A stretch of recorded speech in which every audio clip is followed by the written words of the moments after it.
अच्छा, एक और चीज़ ड्यूरिंग रिसर्च मेरे सामने आई और वो बड़ी मेरे लिए हैरान कुन थी।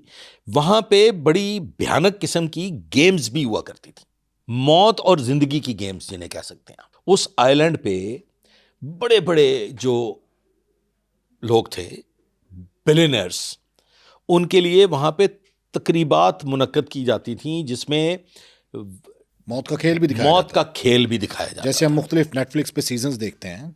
तो क्या ये मामूली बात नहीं है? मेरी रिसर्च के मुताबिक मोसाद हैंडलर थी एप्स्टीन उसकी। की हैंडलर थी। मोसाद एप्स्टीन के जरिए बड़े बड़े सियासतदानों को कंट्रोल किए हुए थी और यही वजह थी कि एप्स्टीन का ये केस किसी जमाने में भी ओपन नहीं हो सका। 2005 में अगर वो एक लड़की जो बड़ी बहादुरी का मुजाहरा किया उसने, उस कम उम्र बच्ची ने, और उसने पोल खोल दी सारी और बताया कि मुझे एक बच्ची मेरे स्कूल से ये कह के एप्स्टीन के आइलैंड पे ले गई कि यहाँ पे आपने मसाज लेना है और उसके लिए $300 मिलेंगे। उस बच्ची के केस को जब पुलिस ने इन्वेस्टिगेशन शुरू की तो वो एक बच्ची नहीं, एक के बाद दूसरी, दूसरी के बाद तीसरी, तीसरी के बाद चौथी, और ये 35 बच्चियां, कम उम्र बच्चियां जिनकी उम्रें ज़्यादा से ज़्यादा 18 साल थीं, बल्कि ज़्यादा तादाद 18 साल से कम उम्र बच्चियों की थी। जेफरी एप्स्टीन के जिम्मे सिर्फ ये था कि वो बच्चियों को वहां पे लाए और उसके बाद दावत दे मुख्तलिफ सरबराहान को या पावरफुल शख्सियात को पूरी दुनिया से, और वो बच्चियों के साथ वक्त गुजारें, जिनसी तस्कीन पूरी करें और वो उनकी वीडियो रिकॉर्ड हो जाए और फाइल्स में भी जिक्र हो जाए। एक लिस्ट पूरी बनी हुई है कि कौन कौन वहां पे आया, कौन कौन नहीं आया। एप्स्टीन एक अय्याश आदमी था। अव्वलीन सतह पे ऐसा नहीं है कि एप्स्टीन सिर्फ दावत गुनाह ही देता था, एप्स्टीन खुद भी अय्याशी करता था और आजमाइश पर पूरा उतरने वाली लड़कियों को फिर बड़े बड़े लोगों के सामने पेश करता था। एप्स्टीन ने 2005 में जब ये कहानी खुल जाती है एप्स्टीन की और एप्स्टीन का ट्रायल शुरू हो जाता है, उसकी इन्वेस्टिगेशन शुरू हो जाती है, तो ये एक इतनी बड़ी छुपी हुई दास्तान सामने आती है कि FBI इसमें इन्वॉल्व हो जाती है। नहीं तो एप्स्टीन उस जजीरे पर होने वाली मशकूक जो सरगर्मियां थी जिसको सबको एप्स्टीन हैंडल कर रहा था, तो क्या इन सरगर्मियों की आज़ादाना तहकीकात और शफाफ तहकीकात हुई हैं आपके ख्याल में? नहीं हुई।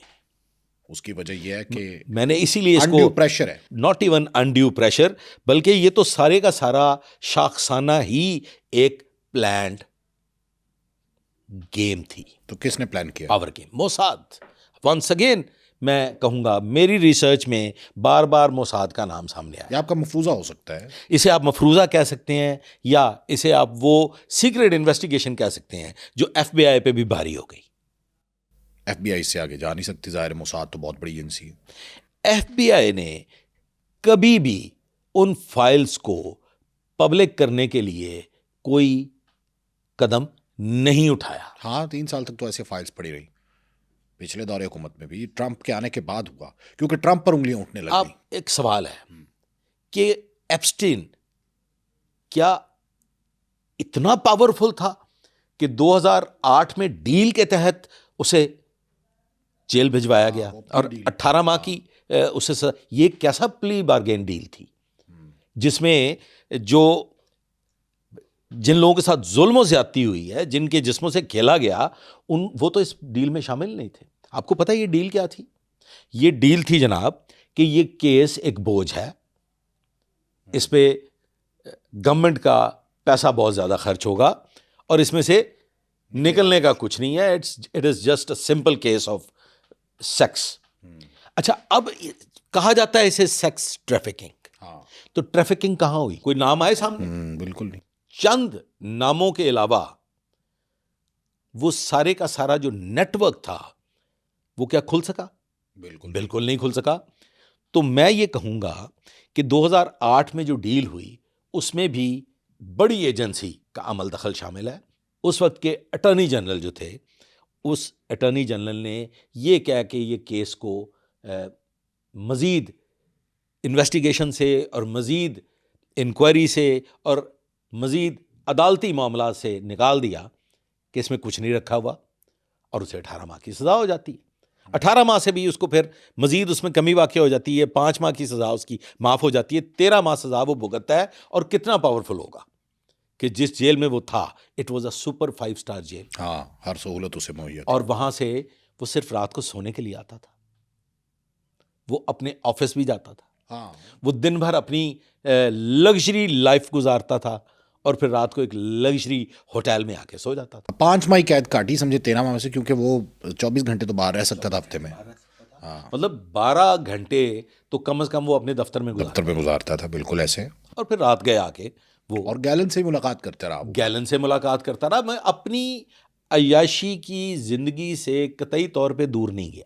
अच्छा, इसका मतलब है कि ये जो हम कहते हैं कि सिर्फ डील्स जो हैं वो पाकिस्तान में हो सकती हैं, या हमारा जो कानून का सिस्टम है या हमारी जो प्रोसिक्यूशन है वो वीक है, इन्वेस्टिगेशन सिस्टम कमज़ोर है, पुलिस का निज़ाम बेहतर नहीं है, तो इसका मतलब है ये तो यूरोपियन कंट्रीज़ में या महज़ब मुल्कों में भी ऐसा होता है।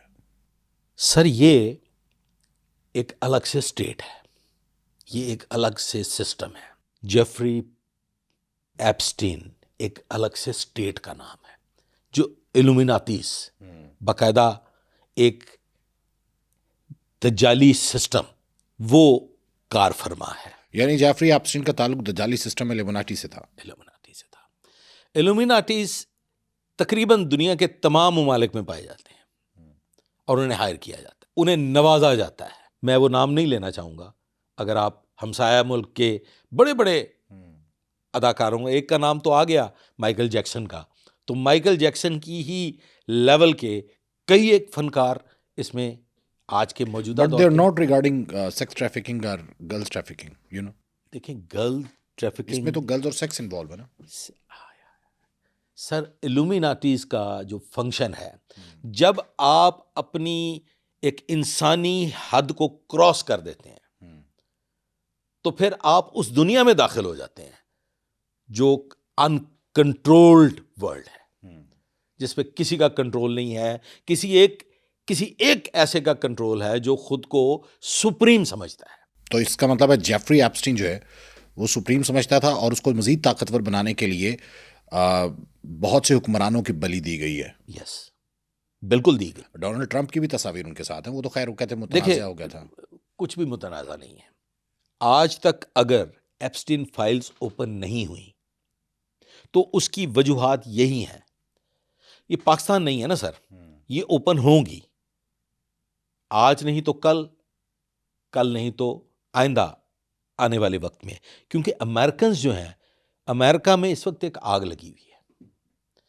बड़ा शदीद इस बात पे आवाज उठाई जा रही है कि मिस्टर ट्रंप ने ये वादा किया था अपने वोटर्स के साथ कि वो एप्स्टीन फाइल्स को ओपन करेंगे। लेकिन अगर वो फाइल्स ओपन हो जाती हैं तो उसमें ऐसे बहुत से नाम मौजूद हैं, बल्कि बहुत से नहीं, सैकड़ों की तादाद में, हज़ारों की तादाद में ऐसे नाम मौजूद हैं कि जो मंजरे आम पे अगर आते हैं तो फिर एक कोहराम मच जाएगा और वो काबू से बाहर हो जाएगा। हाँ, आवाम जिनके नारे मारती रही है, पता चलेगा ये कम उम्र बच्चियों के साथ जिनसी ताल्लुक बनाए रखते थे।